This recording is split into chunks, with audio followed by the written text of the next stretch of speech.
Have you ever wondered if there's an actual prescription for survival in dealing with narcissists? Dr. Bandy Lee, the author of The Dangerous Case of Donald Trump, highly renowned, world-regarded psychiatrist, is with me here today, and she's going to give you exactly that. Hi, I'm Rebecca Zung, top 1% attorney and the best-selling author of the books Negotiate Like You Matter and Breaking Free, a step-by-step divorce guide. And if you haven't already subscribed to my channel, now is a great time to do that. Subscribe and hit that notification bell.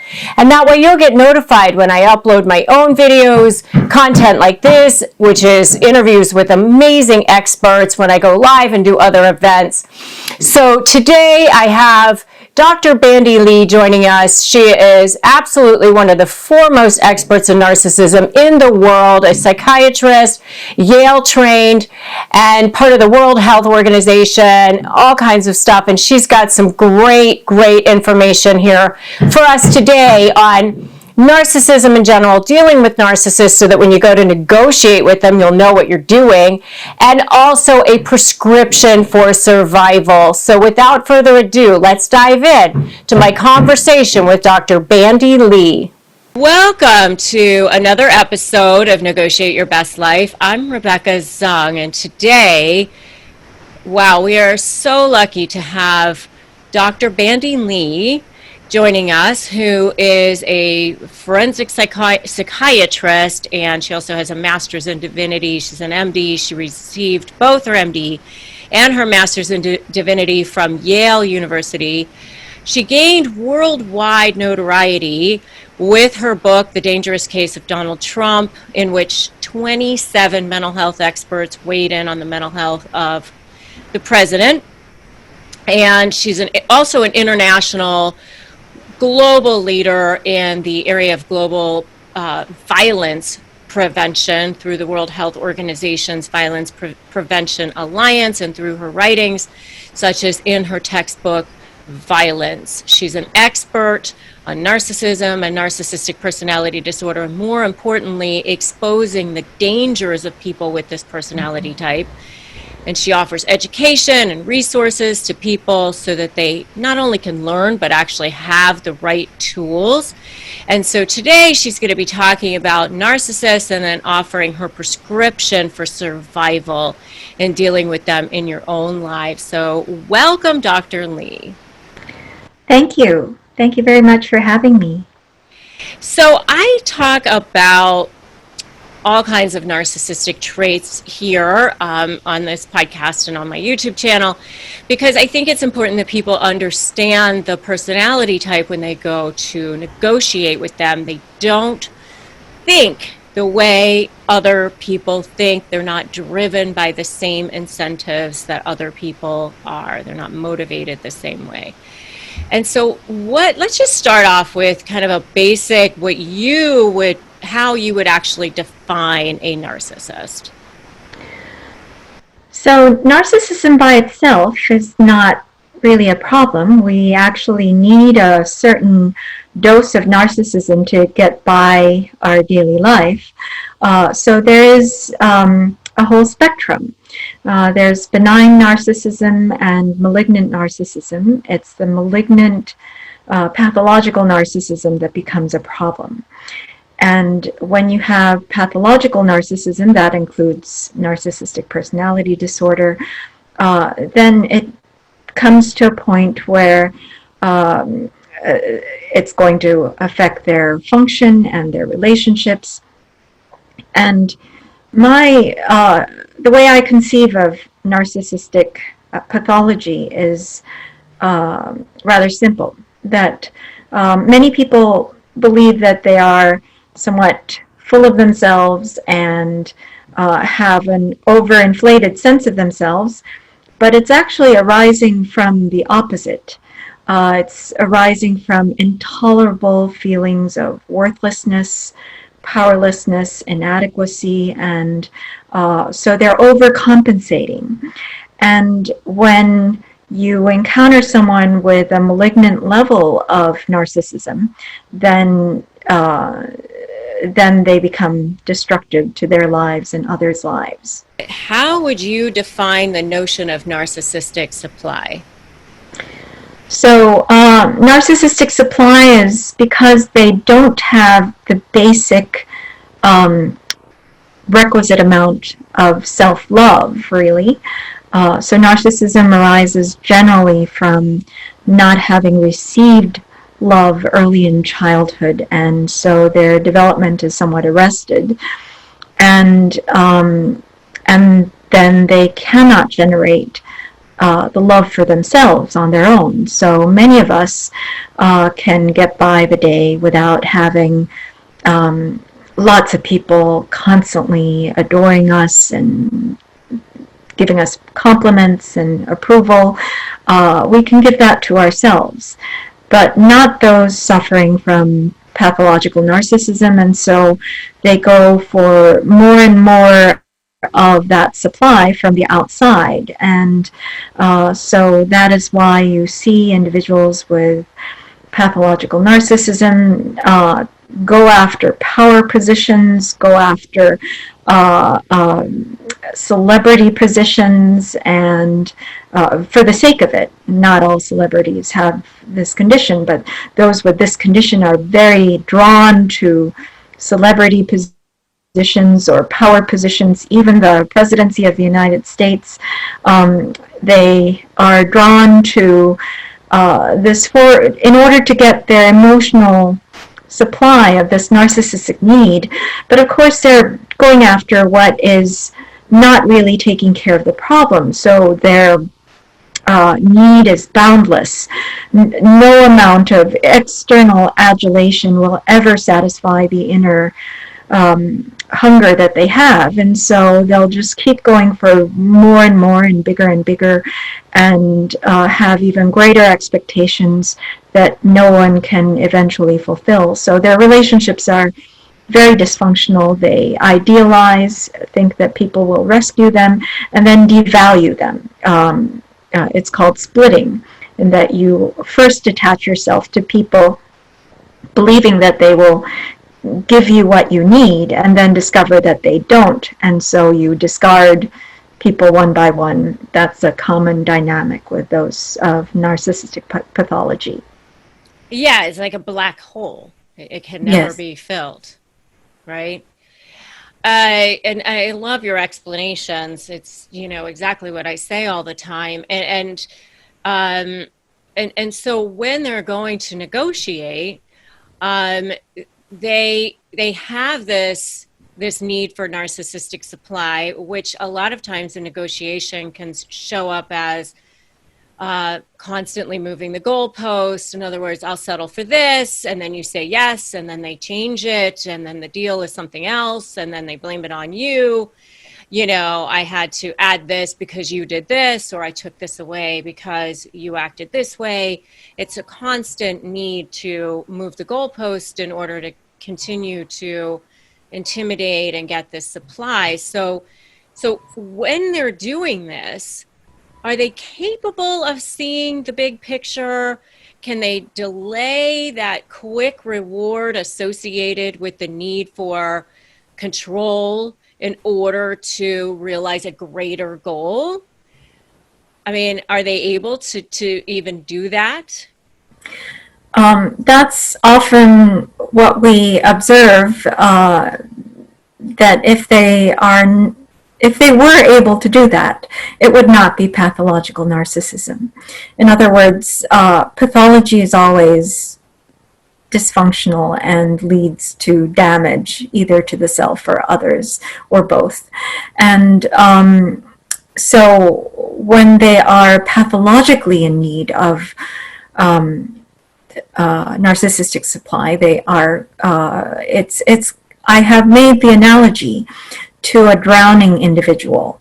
So when you're gasping for air, you are unable to think of long-term goals, no matter how important and how critical, and no matter how many people it influences. You can only think about yourself and what you need at that moment. And so usually with those who have pathological levels of narcissism are not able to consider the future, even if it were to bring them greater rewards of narcissistic fulfillment. Yeah, so in a way, they become their own greatest enemy. That's right. Yeah, and they don't even see that. And so what I try to tell people and teach people is, you know, they will self-destruct at some point. If you bring... Yes, that's kind of the definition of pathology, in that healthy choices or ideas, even styles, are all life-affirming. But when you have pathology, it's disordered. And so even when you believe that you are taking care of yourself and benefiting yourself, even at the expense of others, you're eventually not going to be doing that. You will eventually also destroy yourself and be of harm rather than benefit.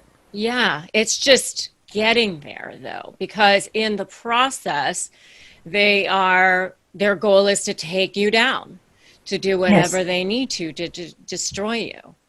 And so, you know, they appear to be in control, even if they're faced with actual proof of lies, proof of their wrongdoing, proof of them being irresponsible. They appear to be so resilient, and they're constantly, it just feels like they're constantly dodging bullets. I mean, all the way to high political positions. And I promised myself I wouldn't be super political in this particular interview, but they get themselves to high positions. I mean, it could be a CEO, it could be, you know, a high position within a church even.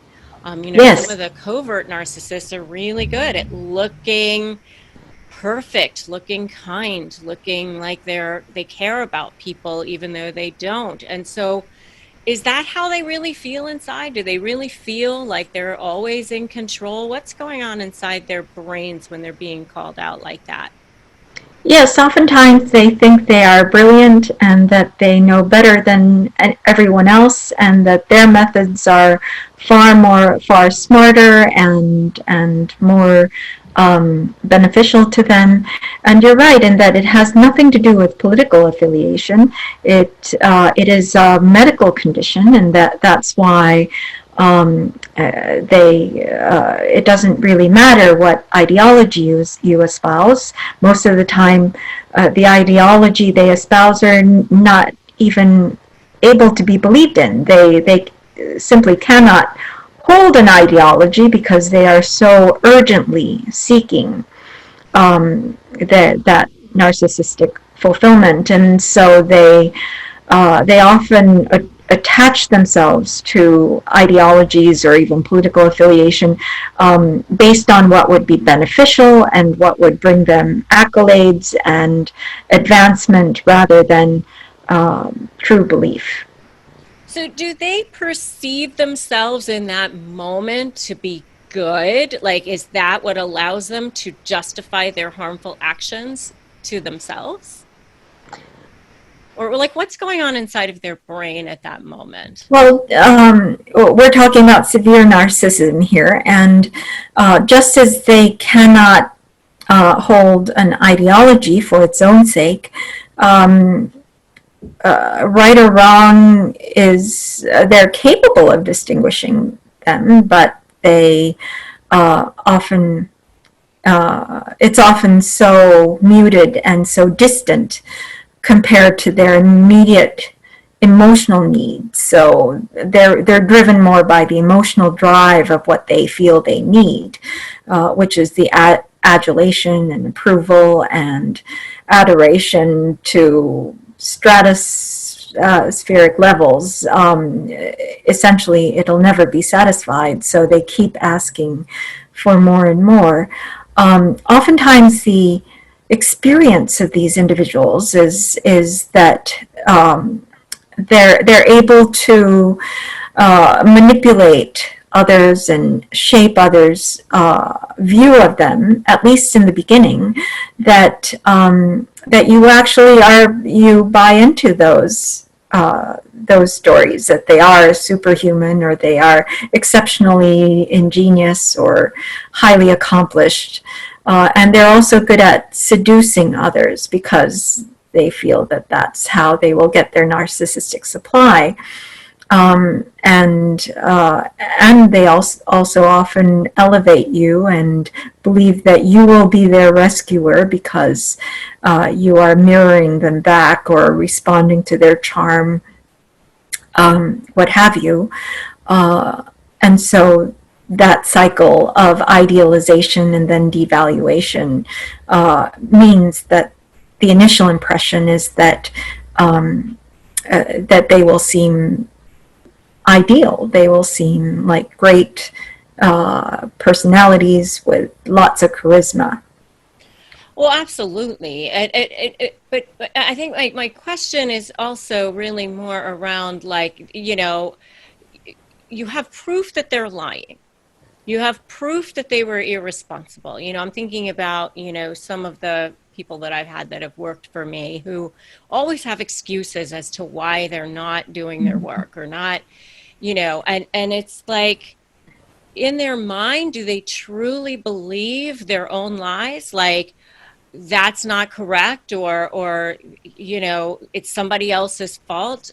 Do they actually believe that in their mind? They often do, because they often have a hard time with reality because, well, true reality means facing their feelings of inadequacy and worthlessness. And so they have to create in their own minds a scenario where either persecuted or misunderstood in order to maintain the concept that they are superior to others. And that actually can also inhibit them from doing what they need to actually have things to offer, such as, for example, they could be prevented from learning the material in school because they, in order to learn something, you have to admit that you don't know something. And in a position of power, you might refuse to get information or advice because you have to know everything already. And if they don't know something, or if they do admit that they were wrong in some way, that is like exposing that little child that is fragile inside of them that can't be exposed. Yes, it's a very, very fragile condition where that is the intolerable reality that they would do anything to avoid. And there's also a thing called psychotic spiral that happens in narcissistic individuals, and that they can truly become psychotic. In other words, lose touch with reality when the urgency of that need to think of oneself as superior, brilliant, ideal, becomes so great, and they're under pressure or assault from reality. That is, they're confronted with facts and evidence, and then they go into a spiral where they will lose touch with reality. Yeah, I mean, we've seen that collapse. I mean, I know I have, when you finally expose them or threat to expose them in a certain way, because that's how I teach how to negotiate with them. It's threaten a source of supply that's more important for them to keep than the supply that they get from jerking you around in your case. And the supply source that they want to keep is usually going to be around how they look and their image. That's going to be more important to them. And so that's the key in how to negotiate with them, is what I say. So I just had a conversation recently with actually another mental health professional, a psychologist. And she said that she thought that narcissists appear to be smarter than everyone else because they're so good at manipulating people and situations. And so I know you had a chapter on this in your book, and I thought this was really fascinating. And would you attribute their abilities to a high level of intellect, or is it alternatively that they're highly skilled at manipulation or both? In other words, is the notion of, are they crazy or crazy like a fox? Yes, I deal with individuals who are not crazy like a fox. So, so it is a real condition, and they will come across as being particularly skilled and better at getting approval and high ratings than other individuals who have true intellect or true gifts because of their urgency. This is a life and death issue for them, and we also don't recognize that our mental activity is mostly unconscious. In fact, according to neuroscientists, about 98% of our mental activity is unconscious.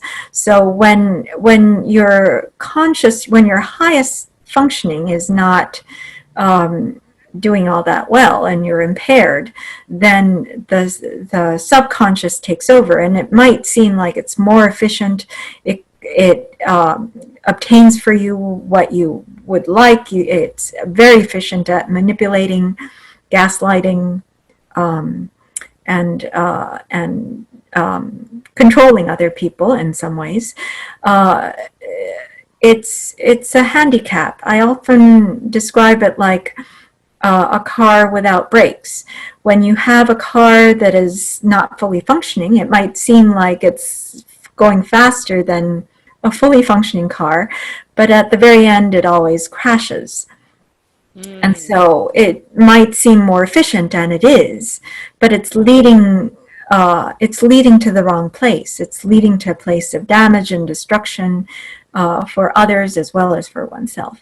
That's a really, really great analogy. I love that. And so, you know, they'll do anything to survive, right? I mean, it's in their mind, it's a game of survival. And if and I have to survive at the expense of you, because that's the only way I can survive. That's right. Yeah. We need to have compassion for them and get them treatment.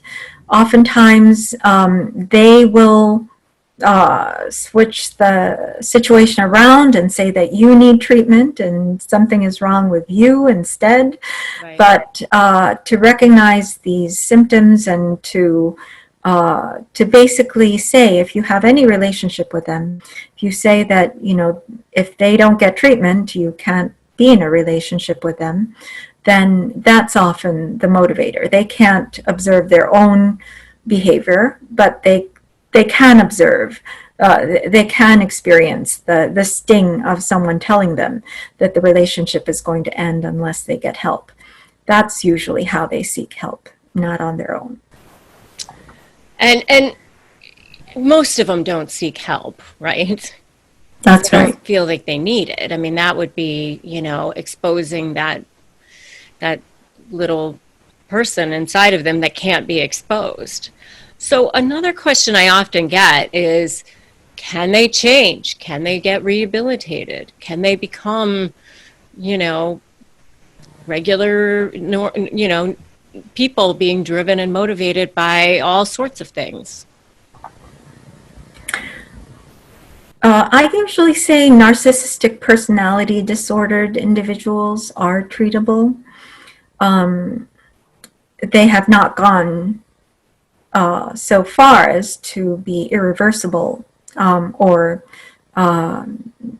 irreversible in that they cannot get back on track for development. Oftentimes, sociopathy is seen as the extreme end of narcissism. In other words, pathological narcissism then at a certain point passes over into sociopathy, sometimes called psychopathy. And that's when things become untreatable. That's when the inner core is missing altogether. Yeah, and would you say it's pretty rare that they get rehabilitated? No, I think treatment is very hard because it is a severe condition. And as you said, built into that is a lack of insight, that is self-awareness. And they don't usually seek out help. But once they seek out help, you can turn them around. Psychotherapy is often effective, and as I said, getting them there is the biggest task. But psychotherapy, after a few years on its own, can help them. Usually, a life crisis can turn things around more quickly. So if they were met with divorce, or all their family left them, or they were led into trouble at work or with the law, then those kinds of things can turn them around a little more quickly. Mm. But for people who are actually dealing with the toxicity of it on the front lines right now, sitting around and waiting for them to change or hoping that they're going to is probably not a good idea. Yes.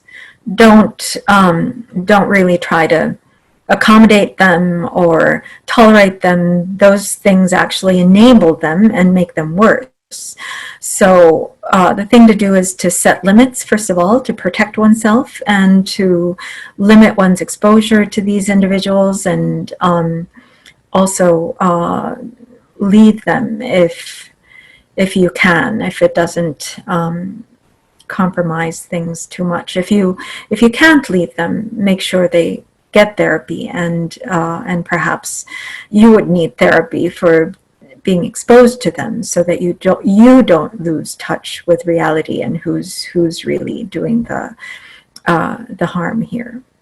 Yeah, and so we're kind of getting into your prescriptions for survival. And boundaries, of course, are really, really important. Leaving them if you can, as you just mentioned. What else would you say to survive being with narcissists or dealing with one right in your life right now? So as I said, protecting oneself, taking care of one's mental health, that is done through limit setting and drawing strict boundaries, and not being pulled into the kind of emotional manipulation or abuse, actually, that usually emanates from those with pathological narcissism. And so the prescription for survival that you mentioned, prescriptionforsurvival.org, for those who are interested, that was pertaining to a particular person exhibiting pathological narcissism, but basically it recommends removal of the exposure, if not removal of the relationship. Yeah, and so I think taking the emotion out of it can be so hard, but I often say at the moment that you're in the dealing with them and you're in the thick of it, just don't let them. I always say, don't let them see you sweat, or just the facts, ma'am, or sir, like the old television show. Just respond with facts. Don't get drawn down. Don't get into the mud with them. And then if you're once you're not dealing with them and you're back in your own bedroom or in the shower or whatever, you can cry, scream, go to your mental health expert, get the support that you need. But at the moment, don't give them that, because that gives them narcissistic supply. That's right. So, yeah. So, is there anything else that you would want to share with the audience here about dealing with narcissists, or what would be the one piece of advice that you would want to give them? Self-care is number one with those when in a relationship with those with narcissism. And unfortunately, it seems like we have an epidemic of it going on in this country. And so to be aware of it, to be well educated, I would recommend my co-author's book, the author who wrote about narcissism in our book, The Dangerous Case of Donald Trump. He wrote a very authoritative book on narcissism. I believe it's Rethinking Narcissism. And the author is? Dr. Craig Malkin. Yes. So educating oneself about this condition and seeing the signs and recognizing where the problem lies, that the problem does not lie in oneself when dealing with a narcissist, but that... Yeah, it's so important, realizing it's not personal. That's right. Yeah. So where can people learn more about you, your books, your resources? I have a website, bandylee.com. That's BANDYLEE.com. I have a new book out, Profile of a Nation, that speaks about the president.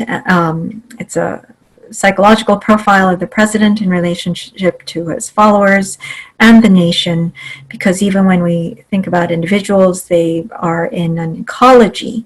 So we're all influenced, not just by those who have shaped our lives and our personal relationships, but the culture at large and the nation at large all play a role in our personalities. And so becoming aware of those influences and maintaining our health, our own emotional health, not neglecting that, giving our own selves what we need, and maintaining our own health.